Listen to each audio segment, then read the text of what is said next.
O seu desconforto, vamos dizer assim, o seu desconforto ético com o mensalão não foi suficientemente forte para levá-la a deixar o cargo de ministra. Foi forte, sim, mas eu sabia que eu estava combatendo por dentro e que conseguiria ser vitoriosa. Primeiro porque eu não tinha praticado nenhuma irregularidade. Agora, para continuar lutando pelas ideias que eu defendia, isso eu achava que não tinha mais tempo. Sabe por quê? A senhora analisou? Porque é possível, Bonner, sabe?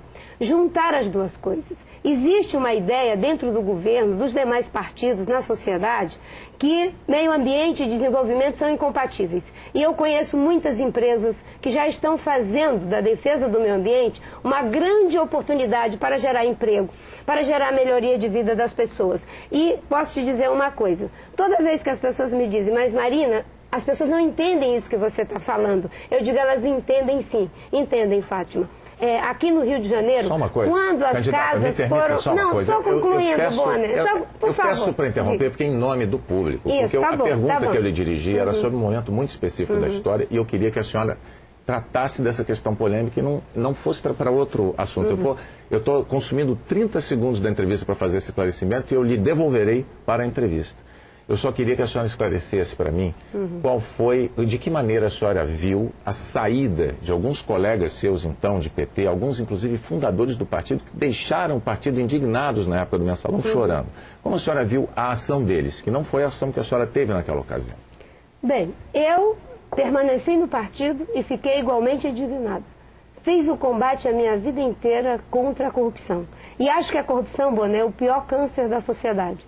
E ninguém pode se vangloriar de ser honesto. Para mim, ser honesto é uma condição do indivíduo. Qualquer pessoa, onde quer que ela esteja, ela tem que ser uma pessoa honesta. Seja como político, como professor, como dona de casa, como empregada doméstica. A pessoa tem que ser honesta. Agora, naquele momento que saíram pessoas do Partido dos Trabalhadores, eu permaneci para dar a contribuição que eu achava que ainda poderia dar dentro do governo, mas não por ser conivente. Agora, tem uma coisa que a gente precisa entender. Combater a corrupção é uma luta constante. Como é que a gente combate a corrupção? Com transparência, permitindo que as instituições funcionem, o Ministério Público, o Tribunal de Contas, criando ferramentas de controle dentro do próprio governo, não permitindo que as coisas vão primeiro se consolidando antes de você fazer o combate necessário. Você tem que identificar durante o processo e fechar a torneira da corrupção quando ela está acontecendo. Candidata, é isso que precisa ser feito. Vamos abordar então um outro tema. Muita gente do governo e fora dele se queixava de que durante a sua gestão à frente do Ministério do Meio Ambiente, a liberação de licenças ambientais, elas estavam muito lentas e que isso, licenças ambientais para obras de infraestrutura, e que isso atrapalhava o desenvolvimento. Como é que a senhora enxergava essas críticas de que essa demora possa ter atrasado essas obras?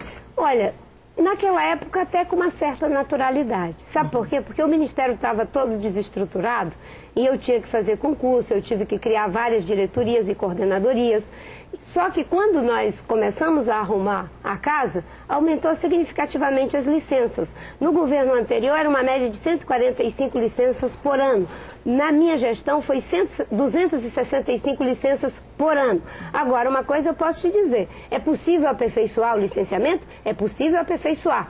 E com esse aperfeiçoamento, você vai viabilizar com mais agilidade, sem perda de qualidade, a infraestrutura do Brasil, que hoje, de fato, está colapsando. Nós temos problemas com os aeroportos, nós temos problemas em relação a estradas, nós temos problemas em relação à energia.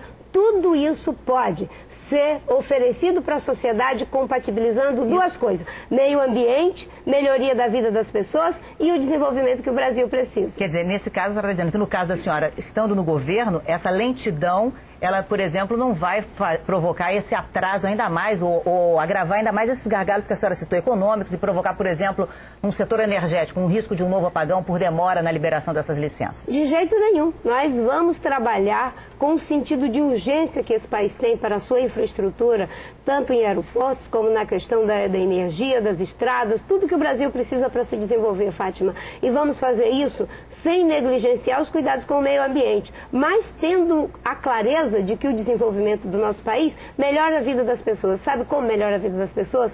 Quando aquela família que muitas vezes não tem como conseguir um emprego, começa a conseguir um emprego. Quando aquela mãe que não teve uma chance na vida, aquela mulher pobre, não teve uma chance na vida, ela sabe que se tiver uma escola melhor, o seu filho pode ter dias melhores. Eu sei o que significa a educação, porque foi com a educação que eu consegui entrar pela porta da frente no Brasil. Candidata, a senhora tem 30 segundos para se dirigir ao eleitor e pedir a ele o seu voto, dando a ele a última mensagem, por favor. Bem, primeiro eu quero agradecer a Deus por estar aqui, porque eu sei que esse país é um país maravilhoso. Só num país como o Brasil, com a democracia que temos, é possível uma pessoa que nasceu lá na floresta amazônica, que foi analfabeta até os 16 anos, que teve que passar por várias dificuldades de saúde, pode chegar aqui na condição de se colocar como a primeira mulher de origem humilde para ser presidente da República. Esse Brasil já conseguiu restaurar a sua democracia. Teve um sociólogo que fez as transformações econômicas, o operário que fez as transformações sociais e eu para fazer as grandes transformações na educação. Obrigado, candidato. Muito obrigado pela sua participação aqui, ao vivo, no Jornal Nacional. Eu é que agradeço. Quero lembrar que amanhã o entrevistado aqui no JM será o candidato do PSDB, José Serra.